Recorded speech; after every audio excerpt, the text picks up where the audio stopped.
दोस्तों 14 जुलाई 2023 को इसरो ने एक मिशन लॉन्च किया था। अरे वही चंद्रयान-3। भूल गए कि याद है? साले का खोपड़ी तोड़ साले का। अरे भाई मैं तो मजाक कर रहा था।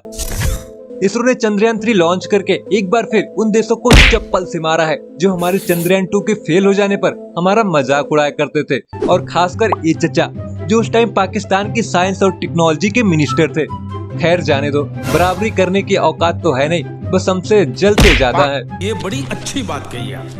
बट भाई कोई पाकिस्तान को हल्के में नहीं लेगा, क्योंकि वहाँ के वैज्ञानिकों ने भी एक रॉकेट को लॉन्च किया है। बस उन्हें ये नहीं पता कि इसे भेजना कहाँ पे है।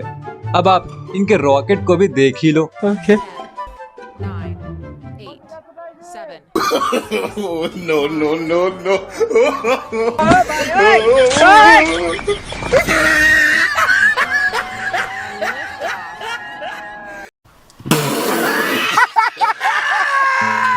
चलो आगे चलते हैं। इसरो आज दुनिया की सबसे बड़ी स्पेस एजेंसी नासा को भी पीछे छोड़ने में लगी हुई है, और वैसे भी किसी मामलों में इसरो नासा को भी पीछे छोड़ देती है। अरे बताएंगे उसे भी। रुको जरा, सब्र करो। हमारे इसरो ने अपने पहले प्रयास में ही मंगल पर सक्सेसफुल मिशन भेज दिया था। भाई मंगल पर मिशन करना इतना आसान भी नहीं है, नासा के भी फट जाती है। नासा चौथी बार मंगल पर पहुंचा था, और एक काम की बात, नासा अब तक मंगल पर 30 से ज्यादा मिशन कर चुका है। वैसे कुछ भी हो, इसरो ने स्पेस सेक्टर में इंडिया का जो नाम ऊंचा किया है उसे दिल से सैल्यूट है। और जो काम बड़े बड़े देश न कर पाए उसे इसरो ने आसानी से कर दिया। जैसे चंद्रमा पर पानी की खोज करना, उसे इंडिया ने किया था। आपको याद है या आप वो भी भूल गए? अच्छा ये सब जाने दो, आप ये बताओ कि इसरो की शुरुआत कैसे हुई थी, पता नहीं। और इसका मेन मिशन कौन कौन से थे? पता नहीं। अच्छा ये बताओ इसरो के शुरुआती दिन कैसे थे? हमको नहीं पता। अरे तो कोई प्रॉब्लम नहीं भाई, हम है ना इधर आपको बताने के लिए। आज हम अपने इस वीडियो में इसरो की हिस्ट्री के बारे में जानेंगे। बस आपको एक काम करना है, आप हमारे साथ वीडियो के लास्ट तक बने रहिएगा।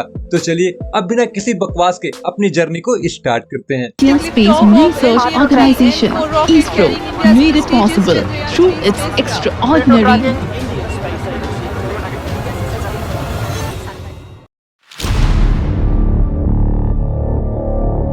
हमें इसरो का इतिहास जानने के लिए काल चक्र में 65 साल पीछे चलना पड़ेगा विदाउट टाइम मशीन। तो चलो फिर चलते हैं।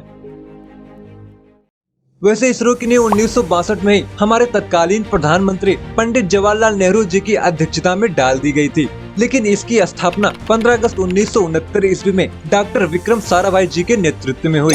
इसरो यानी Indian space research organisation, Hindi में बोले तो भारतीय अंतरिक्ष अनुसंधान संगठन, जिसका मुख्यालय बेंगलुरु में स्थित है। वैसे बेंगलुरु किस राज्य की राजधानी है, आप हमें कमेंट बॉक्स में जरूर बताना।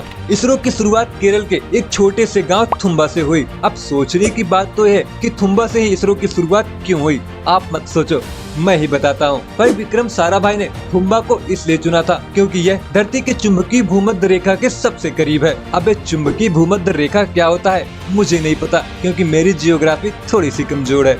अब यहाँ से होती है भारत के अंतरिक्ष यात्रा की शुरुआत। 21 नवंबर 1963 को इंडिया ने नाइक अपाचे का सफल परीक्षण करके, जिसे थोम्बा से छोड़ा गया था, स्पेस में अपना पहला कदम रखा। उस टाइम हमारे पास ना तो इतना पैसा था कि हम अपना खुद का लॉन्चिंग भी कर ले सके। इवन हमें अपने पहले रॉकेट को साइकिल पर रखकर लाना पड़ा था और नारियल के पेड़ से लॉन्च करना पड़ा था। थुम्बा में समुद्र के किनारे एक चर्च भी था, जिसे 1963 में लॉन्चिंग स्टेशन बनाया गया था। चर्च के प्रेयर रूम को प्रयोगशाला और विसर के रूप को ड्राइंग रूम में तब्दील किया गया था। कुछ इस तरह से कठिनाइयों का सामना करते हुए इसरो आज इतनी बड़ी हुई। तो भाई इधर एक मोटिवेशनल लाइन याद आ रही है, बोल देता हूँ। यार लाइफ में कुछ बड़ा करने के लिए हमें कठिनाइयों से लड़ना पड़ता है, तब जाकर कोई इंसान इतना महान बन पाता है। तो आज के बाद याद रखना कि अपना रोना किसी के सामने भी मत रोना, लड़ो कठिनाइयों से, देखना एक दिन जीत आपकी होगी। अब वापस आते हैं अपनी जर्नी पर। इंडिया की पहली सैटेलाइट। इसरो ने बहुत सी कठिनाइयों का सामना करते हुए स्पेस की दुनिया में अपना पहला कदम रख दिया था। इसरो ने अपनी पहली सैटेलाइट 19 अप्रैल 1975 को लॉन्च करके स्पेस की दुनिया में अपना नाम दर्ज करवाया। वैसे आपको बता दूं कि इंडिया की पहली सैटेलाइट का नाम आर्यभट्ट था,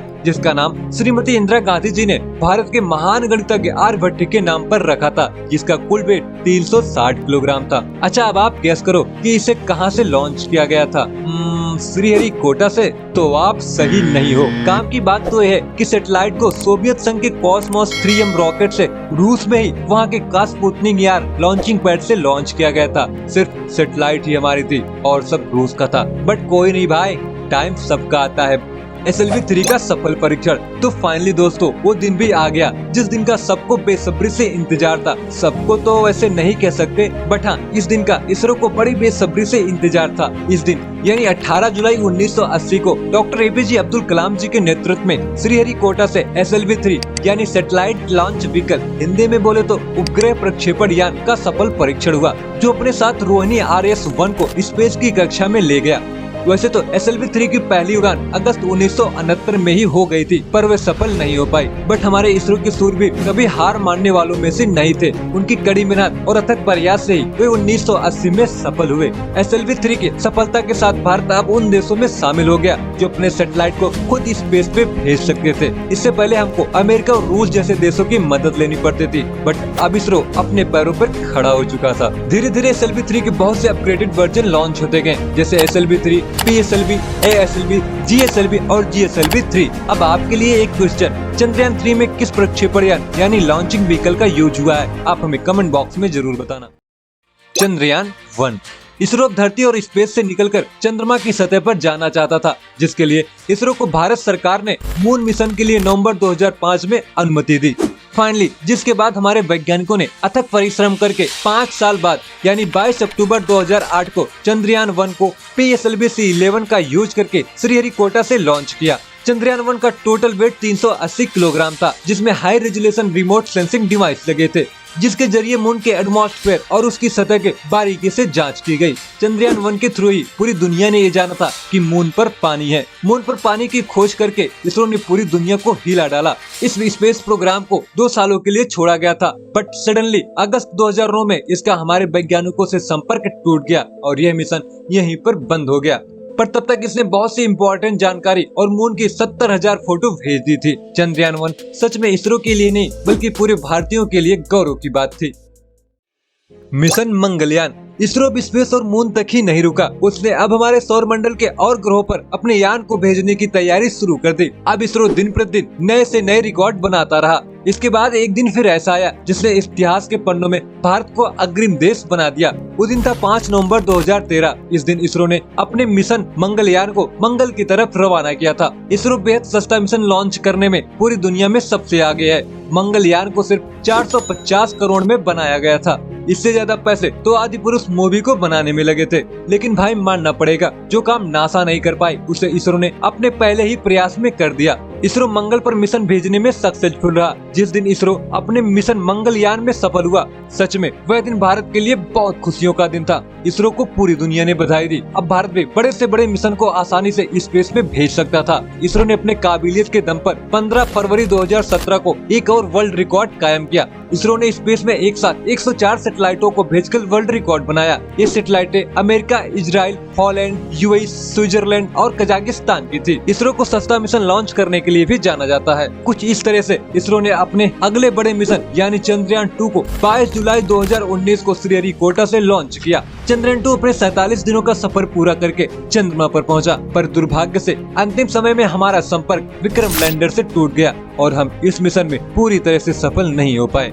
यार लाइफ में असफलताएं तो सबको मिलती है, बस हमें उनसे हारना नहीं चाहिए, उनका सामना करना चाहिए। कुछ इसी तरह इसरो ने फिर हिम्मत और साहस जुटाकर एक बार फिर लगन के साथ चंद्रयान 2 की खामियों को दूर करते हुए चंद्रयान 3 को बना डाला और इसे 14 जुलाई 2023 को श्रीहरिकोटा से सफलतापूर्वक लॉन्च किया। चंद्रयान 3 अभी रास्ते में है और हमें विश्वास है कि चंद्रयान 3 अपने मिशन में सक्सेसफुल होगा। तो कुछ इस तरह से इसरो साइकिल और बैलगाड़ी से लेकर आज कुछ इस मुकाम पे पहुंच गया है जिस पर हर भारतीय को गर्व होता है। उसे एक गुड न्यूज बताऊं, इसरो जल्दी सूर्य पर अपना मिशन करने जा रहा है जो अगस्त या सितंबर तक लॉन्च हो सकता है। वैसे क्या आप इस मिशन का नाम जानते हैं? अगर हाँ तो आप हमें कमेंट बॉक्स में जरूर बताना। अगर आपको ये वीडियो थोड़ी सी भी अच्छी लगी हो तो प्लीज वीडियो को लाइक करके अपने दोस्तों के साथ शेयर कर दे और फ्यूचर में ऐसे ही इंटरेस्टिंग और फैक्टफुल वीडियो देखने के लिए आप हमारे चैनल को सब्सक्राइब कर सकते हैं। मिलते हैं अगले वीडियो में, तब तक के लिए अपना ध्यान रखना।